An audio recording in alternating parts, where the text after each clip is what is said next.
All right, welcome back. So today we are going to be diving into why you can't out exercise female belly fat or really stubborn belly fat. Okay, so we're going to get into this idea of fat burning and then also female belly fat and stubborn body fat. Now, there's been before we talk about targeting fat loss in specific areas, you need to understand the three things that have to actually happen for you to burn fat. Okay, so there's three things. First of all, you need to have the fat released from the fat cell. Okay, you got to get it out of the fat cell. Then second, you need to have happen is for that fat to actually get into your bloodstream and to travel around and to get to your working muscles or another organ that's going to burn it. Okay, right? And then the third thing that you have to have is that fat has to enter into the muscle cell and actually be burned.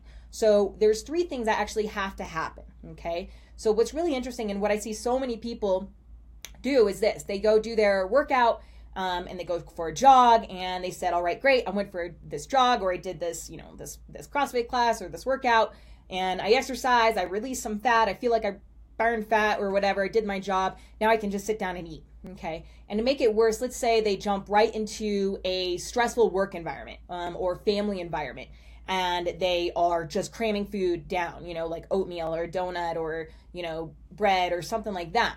My question to you is, what's going to happen to all that fat that you just released? Okay, did you burn it? No, it got restored. Okay, and so a lot of people don't understand that, and that's why some, not all, but that's why a lot of people are chasing their tails around, because they are going into they're going into this insulin rich environment where it's either brought on by food or by stress. Okay, they're going from the workout into a stressful environment. That's what a lot of women are doing because they're just go, go, go, right? It's typically not the other way, where you just go into a food environment, but people are chasing their tails around. They're like, I'm doing all this exercise and I'm not losing any fat. And that's because you might be successful in releasing fat. A lot of people are, because they're working out, but may not be successful in burning it because you're just taking a calorie approach. Taking a calorie approach doesn't tell you that, okay? Does it? So, however, if you start paying attention to hormones, it will be, it will, because hormones control all of this. So two hormones that are at play here are going to be insulin. And when you think of insulin, I want you to think of carbs. Actually, we'll wait for that. And when insulin is high, it will not allow fat to be released from the fat cell, okay? Because insulin tells the body to store fat, okay? And so when insulin is very high, so in times of high stress or high carbs, that is when insulin is high, okay? Even if the fat gets released from your workout, insulin will not allow it to be burned effectively, okay? And so when you have a lot of insulin around the body, the body says, oh, I'd rather burn sugar and not fat. That's why oftentimes diabetics get fat before they actually become diabetic, because their body first loses the ability to burn the fat, and then it loses the ability to burn sugars. And that makes sense, right? So you have to start, making sure that you're paying attention to this, okay? So let me show you what the deal is. Let me just kind of show you exactly what's going on. So in visual terms. So you are working out, right? This is you working out. This is you working out. You release fat through high intensity workout. You move around through or do some strength training, and then fat needs to get into the muscle, right? Fat entry into the muscle is what we want. However, this is not the right slide. This is what I want to show you. So this is what is supposed to happen. You work out, fat gets released, okay? You transport it through movement, through the workout to the muscle. You contract the muscle through strength training or whatever your workout, and fat will be burned in your muscle so long as insulin is low, so long as you're not going into a stressful environment right after the workout, or you're eating right after the workout, and you will be a fat burner. However, this is what so many people are doing. They release fat, they transport the fat through movement, they go, and after their workout, they go into a stressful environment, okay? So high stress or carbohydrates will stop entry of fat into the fat cell and will not allow fat burning to occur.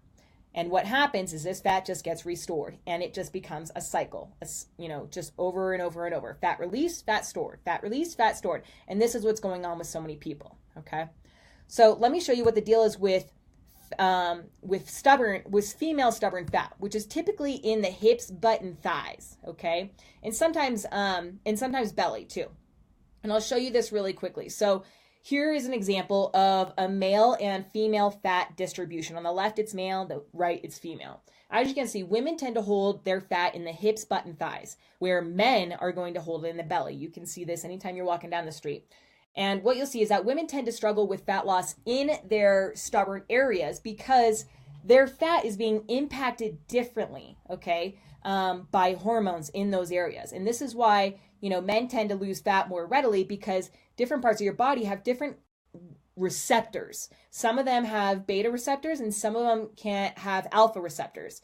And when you think of beta receptors, those are the good receptors. Those are, you can think B for burn and alpha for anti-burn. Beta receptors are quick to burn fat. They help burn fat readily. And alpha receptors, they prevent fat. They are very slow fat releasing. And women have more alpha receptors than men, okay? So this is why it can be more difficult for women to lose stubborn body fat, okay? And women have predominantly alpha receptors. And you can think of, the different, as far as the different receptors go, women tend to have them obviously in the hips, butt, and thighs, and also in the, sometimes in the shoulder area, okay? Also, in the love handles are where we tend to have more alpha receptors, whereas the middle belly fat for women, like that part can actually be, that is more beta receptor area, but on the love handles, there's more alpha receptors, okay? But in general, women just have more alpha receptors than men, okay? And so what I want, when you think, women, think alpha receptors, and when you think men, think beta receptors, more or less. So it's common for, like I said, the middle belly fat to go much faster because there's all these betas there. But the love handles, hips, butt, and thighs have a lot of alpha receptors, not a whole lot of betas. And that's going to be important to understand, and will also automatically teach you why you can exercise a way to some degree to burn the middle belly fat off. But you can't exercise the stubborn body fat areas, okay? So the outer belly fat, the hips, butt, and thighs, those are going to be more difficult for you to just work your butt off, to just run it off, okay? Because it hangs around no matter how much running you do, because it's not about how much exercise you're doing, okay? It's about insulin at that point, okay? And that's because of these alpha receptors. The only way to deactivate alpha receptors, which is only, is only when there's not a lot of insulin around, okay? So not a lot of insulin, meaning not a lot of stress and not a lot of carbs. So can you see the repetition that I'm talking about here? Stress and carbs, stress and carbs. It doesn't have to always be about food. It can be about just stress, okay? So this love handle belly fat, as well as hips, butt, and thighs, can only be lost when you're controlling insulin, both from food and from stress. It cannot be out-exercised, okay? So hopefully you're going to hear this over and over. So hopefully it's starting to make sense to you guys. The other thing that the center belly fat, has a lot of is, we talked about the fact that the fat has to be released, that there has to be good blood flow, and then it has to be burned. Well, not only is this fat release better from the middle belly fat because of the beta receptors, but it's deep in the body where there's a lot more blood flow in there, okay? It's warm. There's a lot of blood flow going on. Whereas in the love handle area, there's not as much blood flow, okay? It's very cold on the outside, all right? So that's another advantage of the, kind of deep belly fat, okay? That is predominant sort of in men. So the deep belly fat is pretty easy to burn, okay? So it's sort of the first little bit to be stored and the first little bit to be burned off, right? And the love handles, however, tends to be hanging around for a very long time. Okay. So it's a stubborn fat that, so deep belly fat, you can attack it through exercise, but with subcutaneous belly fat, okay, diet becomes more important. So the love handles, diet becomes more important, stress management becomes more important. And the whole reason I went through that whole thing is because in the beginning about a weight loss diet versus a fat loss diet, the talk I did before, is because you will not lose the love handles or the stubborn fat belly if you're just doing a weight loss program, okay? And not looking at carbs. You need to be looking more at carbohydrates and more at stress management, okay? So you have to play the fat loss game where we are focused more on hormones, okay? From insulin and cortisol, carbs and stress, because these two together are a pretty nasty pair, all right? And by the way, cortisol does not cause fat, okay? In fact, cortisol, when it's hanging around with growth hormone and testosterone to help you, that can help you burn belly fat. It's just that when insulin and cortisol are socializing together, okay, so insulin, carbs, and stress are socializing together, like when you're stressed out and you're eating, things like bagels, crackers, donuts, cereal, oatmeal, that kind of combination of stuff, all those things cause us problems, very fat storing. And insulin also isn't all that bad either, okay, because insulin does help us build muscle. So it's not that we don't want any carbs or any starches. We got to keep that in mind. It's just that we don't want them to be so dominant in our diet, right? Most people in the Western world are eating 50 up to 70% of their nutrition in the form of starchy carbohydrates. That is not good for fat loss or belly fat loss, okay? So insulin is about starch and sugar for the most part, and primarily cortisol is all about stress, but stress produces insulin, all right? And here's the thing that will shock you the most, okay? Perhaps the best exercise that you can actually do to take care of the cortisol end of the equation is what? Okay, hopefully you guys are understanding this now. And it's sleeping, it's hot baths, it's leisure walking, it's laughter, it's relaxation, guys. And these things lower cortisol, as opposed to going for another jog for another hour to burn off more calories. What does that do? Those things raise cortisol, okay? It raises it, which is why you run into the same problem over and over and over, okay? You see people exercising their butt off and they don't look any different, okay? Yeah. Anyways, and people do this over and over again. And I got, they say, oh, I got this little bit here, I can't lose it. And so I just added another mile and I added another mile and I still can't lose it. Why? Because it's raising cortisol, okay?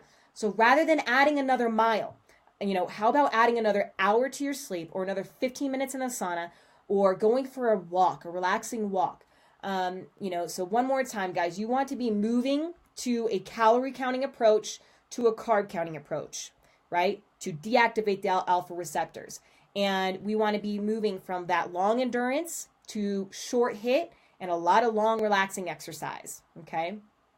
To get rid of any stubborn belly fat and female lower body fat, okay? You can't outrun it. You can't outrun it because that doesn't control insulin and cortisol, okay? It doesn't control insulin, basically. And so again, you take a food-centered and stress-centered approach by first focusing on lowering carbs and attacking it from that perspective, okay? All right, hope you guys liked that one. That one was kind of cool.